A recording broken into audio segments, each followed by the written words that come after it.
Pertanyaan pertama, Waalaikumsalam warahmatullahi wabarakatuh. Setiap saya selesai beribadah, ada rasa takut sholat saya tidak diterima karena hati tidak khusyuk. Terkadang pikiran masih kemana-mana, hati masih berpikir kotor, sahkah sholat saya? Ketakutan yang berlebihan membuat saya mengulang-ulang sholat saya. Apakah saya terkena penyakit was-was? Bagaimana solusi untuk mengatasi was-was tersebut? Pertama tentu kita harus menyadari ya, setiap ibadah itu pasti digoda oleh syaitan untuk kita tidak lakukan maksimal, atau kalaupun kita lakukan maka berkurang pahalanya. Maka tentu saja kita harus bisa melawan itu, atau harus bisa melawan, tidak boleh kita diamin, tidak boleh didiamkan. Jadi cara melawan kiat-kiat melawan syaitan, pertama menyadari bahwasanya memang ada syaitan yang menggoda kita, membisikkan. Setiap bisikan negatif jangan diiyakan. Riaklah, menghayalnya, itu harus bisa dilawan. Yang kedua, kita belajar konsentrasi. Konsentrasi itu dengan tenang ya. Konsentrasi itu kan akan bisa didapat. Konsentrasi itu bahasa sederhananya sebenarnya sih tenang dalam melakukan sebuah perbuatan ya gitu. Jadi kita lihat orang-orang yang konsentrasi itu, kalau baca ayat tenang, kalau melakukan satu perbuatan tenang ya. Dia fokus sehingga memang maksimal dalam gerakan, dalam ucapan, penyampaiannya, tutur katanya, semua tertutur rapi gitu, tertata rapi. Itu semua karena memang dia coba ya konsentrasi di situ. Jadi kita konsentrasi dalam sholat, dan yakinilah dalam konsentrasi itu setiap gerakan dan ucapan akan ada nilai pahalanya di sisi Allah Subhanahu Wa Taala. Kan? Jadi kita harus bisa tahu itu. Ya. Kemudian pada saat syaitan berhasil mencuri sebagian pahala, misal kita tiba-tiba mau mengkhayal, segera kita kembali. Karena Utsman bin Abi Mad'un radhiyallahu anhu berkata dalam sebuah riwayat Bukhari, "Ya Rasulullah, saya setiap kali sholat, sering kadang-kadang saya mengkhayal, kadang-kadang saya kembali." Kata Nabi SAW, itu godaan syaitan yang berjulukan atau bernama khinzib atau khanzab.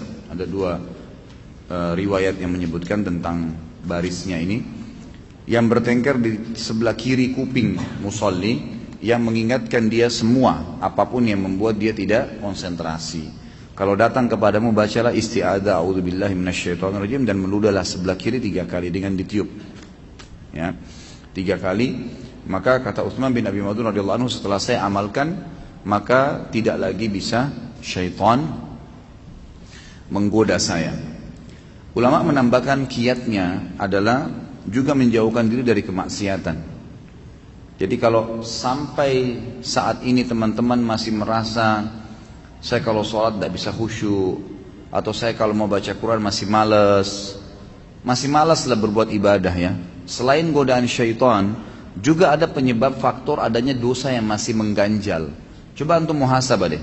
Dosa apa yang masih saya lakukan nih dalam sebulan atau dalam seminggu, atau yang rutin lah dalam kegiatan sehari-hari dari pagi sampai malam. Dosa apa yang saya lakukan?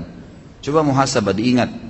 Kalau enggak, mungkin dalam minggu, dalam 1 minggu gitu kan.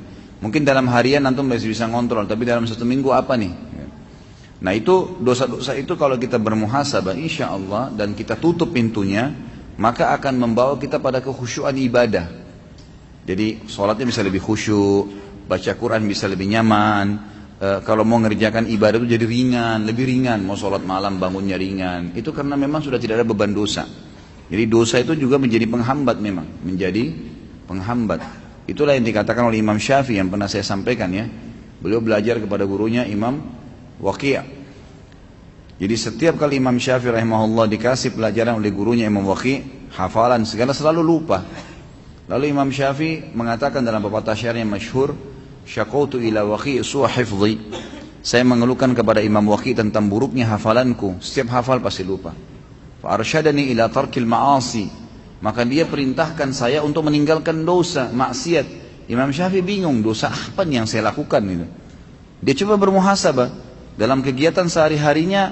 Umumnya semuanya sudah berusaha dijaga, makanannya, minumannya, pakaiannya, halal, pergaulannya, bagus-bagus saja gitu. Maka dia lalu mulai melihat, ternyata gitu kan, kalau beliau mau jalan dari rumahnya ke rumahnya Imam Waqi' melewati sebuah pasar. Dan waktu itu di pasar itu masih ada perempuan-perempuan yang tidak pakai jilbab. Kadang-kadang di pasar itu ada transaksi-transaksi yang haram, ada kezaliman. Maka Imam Syafi'i bilang, tinggal ini nih yang saya belum coba nih. Ini beliau cuma lewat ya di pasar itu, nggak mampir, nggak punya toko di situ, nggak ikut transaksi. Kemudian beliau bilang, saya ganti jalurnya. Tadinya lewat di depan pasar, sekarang lewat belakang pasar. Dia nggak lihat pasar lagi. Ke rumahnya Imam Waqi'. Lalu dia hubungkan perkataan Imam Waqi' setelahnya, wa akhbarani bi anna ilma nur wa nurullahi la yu'ta li 'asi. Dan disampaikan kepada saya bahwasanya ilmu itu adalah cahaya dari Allah, dan cahaya Allah tidak bisa dikasih, tidak bisa didapatkan kecuali pada orang yang bermaksiat. Dia bilang, setelah saya ubah jalur jalan saya itu, maka saya temukan kalau saya buka kitab, kata Imam Syafi'i, buka kitab, maka saya tutup sebelahnya, karena kalau saya buka ketika saya hafal semuanya, gara-gara meninggalkan kemaksiatan. Jadi memang dia bisa menjadi penghambat itu. Coba bermuhasabah. Insya Allah dengan menjaga diri dari kemaksiatan, maka salah satu faktor untuk membuat kita bisa khusyuk dalam ibadah. Yang berhubungan dengan pertanyaan ini, ya, tidak boleh kita mengulang-ulangi sholat, kecuali ada udzur syar'i, batal, keluar angin, tiba-tiba teringat belum wudu, tiba-tiba baru sudah sholat, sementara sholat asar misalnya ternyata baru terdengar azan, belum masuk waktu, berarti itu harus memang dibatalin. Tapi kalau hanya karena tidak khusyuk lalu diulangin, ini godaan syaitan yang lain lagi nih. Karena ini perbuatan bid'ah, nggak boleh ngulangin sholat yang sudah dikerjakan.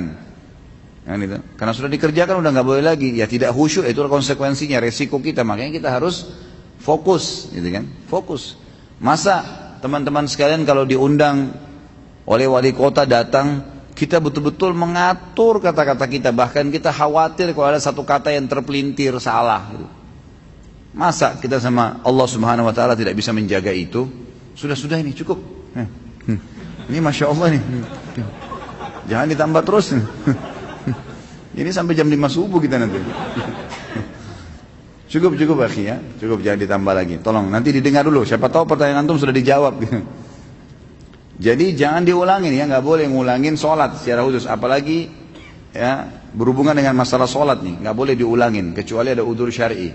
Misal belum masuk waktu tadi, gitu kan, maka baru masuk waktunya ya kita batalin, kita sholat lagi. Atau sudah selesai sholat ternyata memang belum masuk waktu, atau tidak punya wudu, atau salah kiblat, hal-hal yang mendasar, itu diulangin gitu kan. Tapi kalau enggak, maka setahu saya nggak boleh, itu was-was. Ya. Apakah saya kena penyakit was-was? Ya jelas, penyakit was-was. Dan saya sarankan yang bertanya ini membeli buku yang pernah saya bawain, itu judulnya Bahaya Penyakit Was-was. Dan di situ ada solusi-solusinya. Terbitan Pustaka Tazkiyah, harganya kurang dari Rp20.000.